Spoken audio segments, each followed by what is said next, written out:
In 1970, late in his teaching life, Neville Goddard stood before a small audience in Los Angeles and spoke these words: "God is one." That one became fragmented as the many. But the many is an illusion. There is only one being, and you are that one, fragmented to infinity. When you say, "I am," you are uttering the name of God. Now consider this.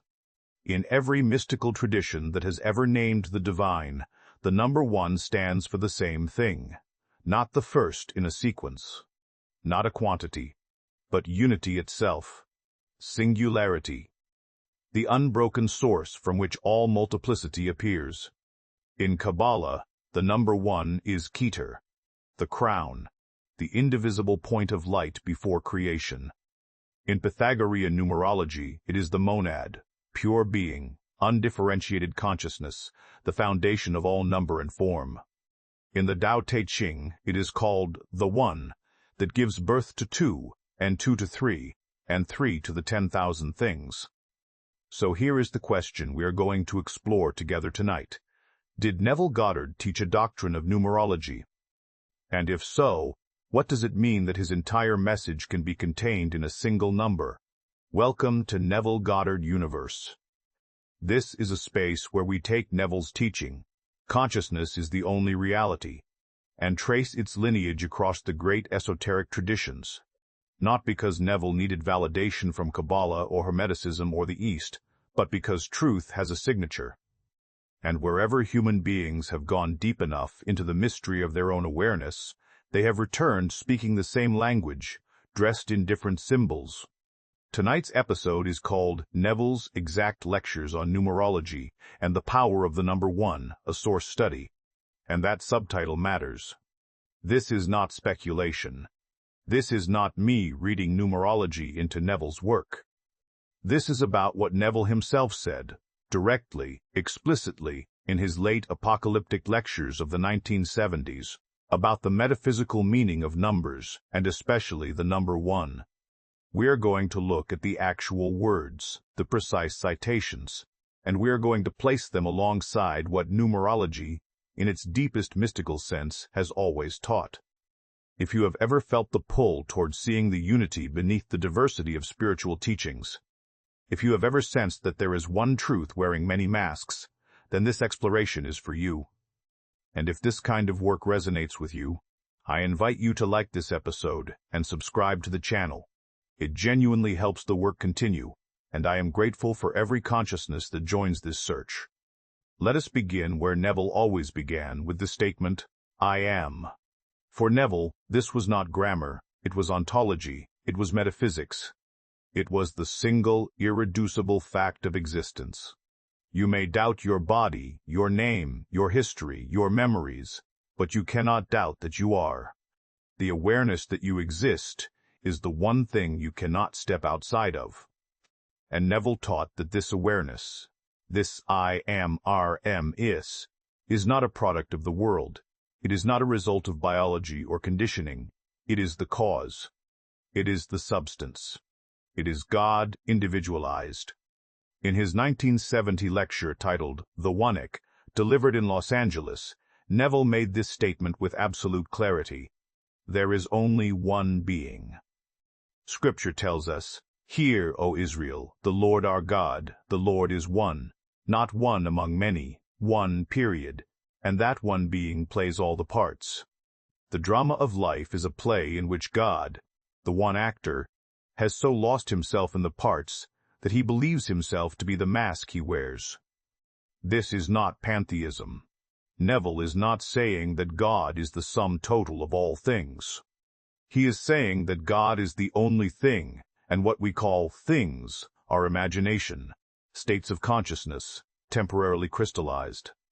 The many is the one, imagining itself divided. You are not a fragment of God. You are God, convinced you are you. Now let us go deeper. In his lecture, The Promises, recorded in 1969, Neville says, "In the beginning, God was all alone, absolute oneness. But oneness, having nothing to contrast itself with, cannot know itself. So oneness becomes two-ness. It divides, it fragmentizes. It falls into the dream of multiplicity so that it might awaken and remember, I was never truly divided. I am the one pretending to be many. Notice the structure of this teaching. It is not moral. It is not about sin or redemption in the conventional sense. It is mathematical. It is about the logic of consciousness itself. One becomes many. Many return to one. The journey is circular, and the circle is God, knowing himself through the adventure of forgetting. And here is where Neville explicitly invokes the mystical meaning of number. In a rarely cited passage from his 1972 lecture, The Foundation Stone, he says this, and I want you to listen carefully. The ancients knew what they were doing when they taught that God is one. Not two, not a trinity in the sense of three separate beings.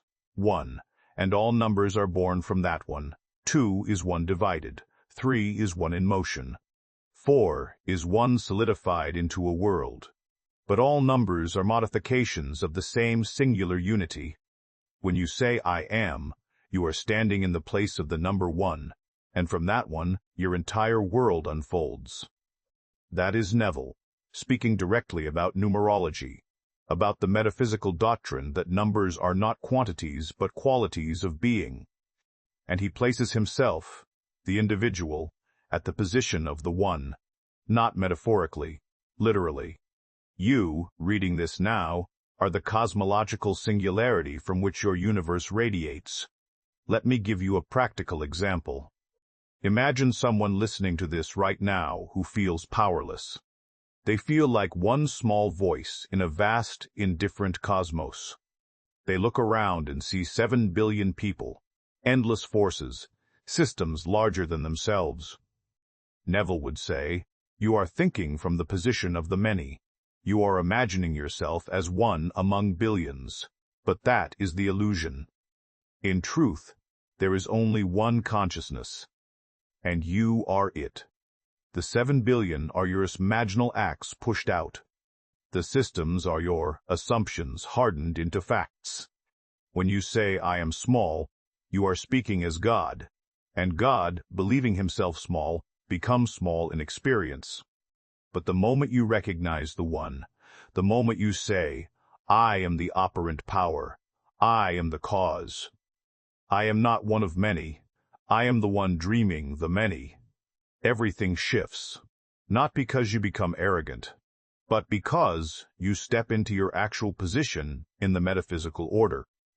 Neville tells a story in The Law and the Promise-esque about a woman who could not find work. She had applied to dozens of jobs. She was qualified, but every door closed. Then she stopped trying to get as a job, and instead assumed the feeling of being employed. She did not imagine many employers considering her. She imagined herself as the one, the single, irreplaceable candidate for a role that already existed in the unseen. Within days, an offer came. Not because she manifested it, because she was it. The state and the person became one. This is what Neville means by the power of the one. It is not about manifesting from a position of lack. It is about being the singularity from which your desire already flows. One consciousness, one power, one I am. Now let us turn to numerology, not as fortune-telling, not as personality typing, but as metaphysics, as a symbolic language describing the structure of reality itself. In classical Pythagorean numerology, the number 1 is called the monad. And the monad is not a number in the ordinary sense. It is the principle that makes number possible. The ancient philosopher Theon of Smyrna wrote, Unity is the principle of all things. It is the source of all number, and yet it is not itself a number, for number implies multiplicity. The one does not count. It is. And all counting, all differentiation, is the one in disguise. In Kabbalistic numerology, the number 1 corresponds to Keter, the crown. Keter is the first emanation of the Ein Sof, the infinite, unknowable Godhead. Keter is God's will to be. It is the point before creation, the singularity before the Big Bang, the I before the Am. And the Kabbalists teach that Keter is present in every soul. You are not separate from the crown. You are the crown, descended into form. Now listen to how this mirrors Neville. In his 1971 lecture, I Am the Vinix, he says, "You are told in Scripture, I am the vine, you are the branches. But who is speaking? Is it a man named Jesus, separate from you? No, it is your own I am. You are the vine. Your thoughts, your desires, your assumptions, these are the branches, and all the fruit of your life grows from that single root, I am. The vine and the branches, the monad and the numbers, Keter and the Sephiroth, one consciousness, many expressions. Do you see the identity? In the Hermetic tradition, the number one is associated with the principle of mentalism. The first axiom of the Kybalion, which states, the all is mind, the universe is mental. That is to say, there is one infinite mind, and all that exists is a mental creation within that mind. And just as Neville taught, the Hermetic axiom does not place you inside that mind as a separate entity. You echoneers that mind, localized. You are the all, experiencing itself as the particular. Here is a passage from the Kybalion that could have been written by Neville himself. The one became the many by the act of self-contemplation. The infinite mind imagined itself in countless forms, and each form believes itself separate. But separation is illusion. There is only the one playing all the parts. Neville said it this way in his 1968 lecture, The Secret of Imagining. Imagination is God. There is no other God. And you are imagination individualized. When you imagine, you are not picturing something outside yourself. You are rearranging the furniture of your own being. You are God, moving within himself. Let us be precise here. Numerology teaches that the number one represents. Now compare this to Neville's teaching. He taught that consciousness is. The correspondence is exact. It is not symbolic. It is structural. And here is where the convergence becomes undeniable. In his 1972 lecture, The Foundation Stone, which I quoted earlier, Neville goes further. He says, the Bible is a book of numbers. Every name, every event, every sequence is numerological. When it says, in the beginning was the Word, it means, in the beginning was the One. The Word is the name, and the name is, I am. That is the first number. That is the foundation. And when you speak that name with feeling, when you say, I am wealthy, I am loved, I am free, you are not affirming a future hope. You are declaring the singularity of being. You are standing as the one. He continues, the world teaches you to think in terms of many. Many people, many chances, many obstacles. But I tell you, there are no many. There is only one being, and you are that being. When you truly accept this, not intellectually, but as feeling, as experience, you cease to beg, you cease to hope. You simply assume the state, and the one becomes it. This is the power of the number one, not as an isolated concept, but as the existential truth of your own being. And the thumbnail for this episode, one God, one use, is not poetic language. It is literal. There is one God. And that God is reading these words right now. So how do you live from the position of the one? How do you make this shift from feeling like one of many to knowing yourself as the singularity? Neville gave us a practice. It is simple, but it requires discipline, not of effort, but of attention. He called it the state akin to sleep, or SATS. Let me walk you through it as it applies to the teaching of the One. Tonight, before you sleep, you are going to do something radical. You are going to stop thinking of yourself as a person trying to get something from a world outside you. You are going to assume the position of the One. Here is how. Lie down in your bed. Let your body relax completely. You are not going to visualize yet. First, you are going to shift identity. In your mind, quietly say to yourself, I am. Not, I am trying. Not, I want to be. Just, I am.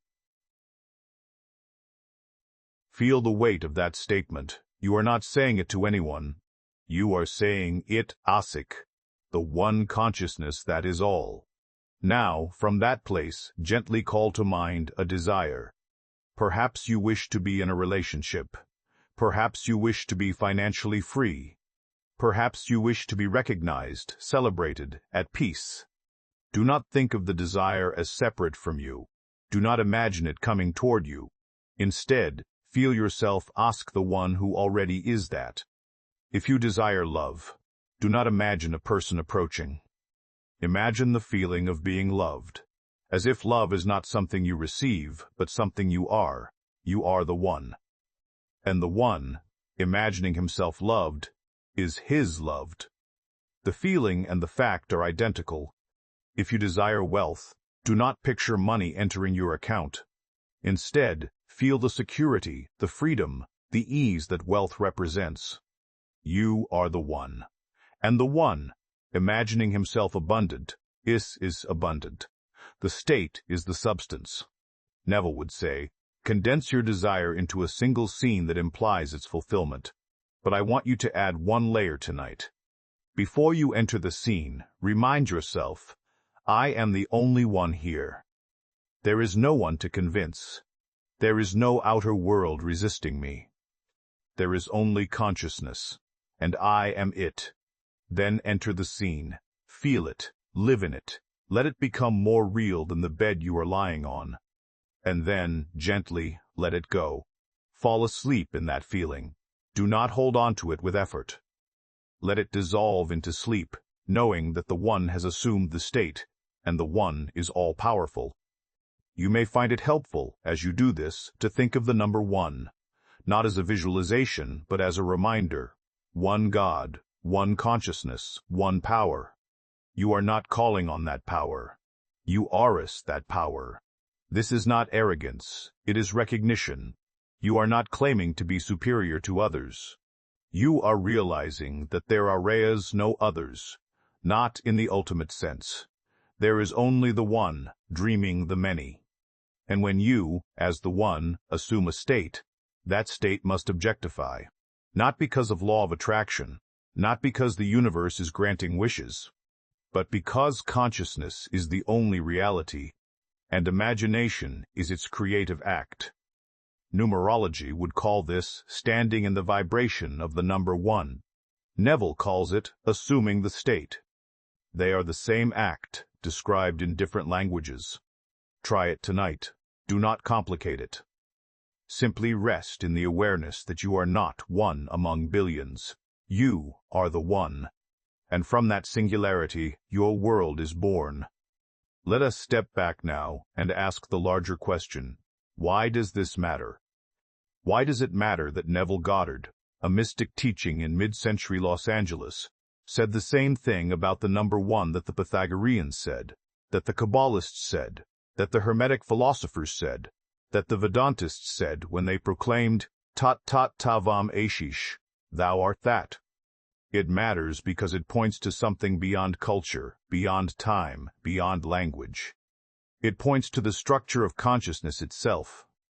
If you go deep enough into your own awareness, if you strip away the accumulated beliefs, the inherited identities, the stories you have been told about who you are, what remains? Not a person, not a history, not even a name. What remains is the simple, undeniable fact, I am. And that I am, is not produced by anything. It is not the result of your brain or your body or your past. It is the ground. It is the source. It is the one. Every tradition that has ever pursued this realization has arrived at the same place. The Upanishads call it Atman Brahman, the individual self that is identical with the universal self. The Sufis call it Tawhid, the absolute oneness of God, which includes the one who perceives. Christian mystics like Meister Eckhart said, the eye with which I see God is the same eye with which God sees me. And Neville, standing in a lecture hall in California, said, you are God. not a part of God, not made by God. You are a God, pretending to be you. This is not philosophy. This is the report of those who have gone all the way in. And the fact that they all say the same thing, across millennia, across continents, tells us something crucial. This is not belief. This is discovery. And when you discover it, when you stop believing in the one and start being the one, your entire relationship to reality shifts. You stop asking. You stop begging. You stop trying to manipulate a world outside you. You simply assume the state, knowing that there is no separation between your awareness and the world you experience. The state you embody is the world you inhabit. One consciousness, one power, one God. And here is the liberation in that. You are not responsible for fixing the world. You are not responsible for changing others. You are only responsible for the state you occupy. And when you, as the one, assume the feeling of the wish fulfilled, the entire universe, which is yourself pushed out, reorganizes to reflect that state. This is why every tradition that teaches the doctrine of the one also teaches responsibility, not guilt, responsibility. You are not a victim of your world. You are its author. And the moment you accept that, fully, without reservation, you become free. If this exploration has resonated with you, if it has touched something you already knew but had not yet named, I invite you to like this episode and subscribe to Neville Goddard Universe. It keeps this work alive, and I am deeply grateful for every consciousness that walks this path with us. So tonight, as you go to sleep, remember this. You are not one among many. You are the one, imagining the many. And from that place, from the singularity of your own I am, all things are possible. Not because you will become powerful someday, but because you have never been anything other than the power itself. Neville taught that God became man so that man might become God. But he also taught that this is not a future event, it is a present recognition. You are not becoming God. You are remembering that you never stopped being God. And the number one is not just a symbol. It is your position in the order of being. One consciousness, one creator, one infinite, eternal I am. Dare to assume it, not as philosophy, as fact. Stand tonight in your imagination as the one who already is what you wish to be. Let the feeling fill you. Let it become you. And then release it into sleep, knowing that the one has spoken, and the universe, which is the one in disguise, must answer. There is no one else here. There never was. There is only you, dreaming a world. And the world is good, because the dreamer is God.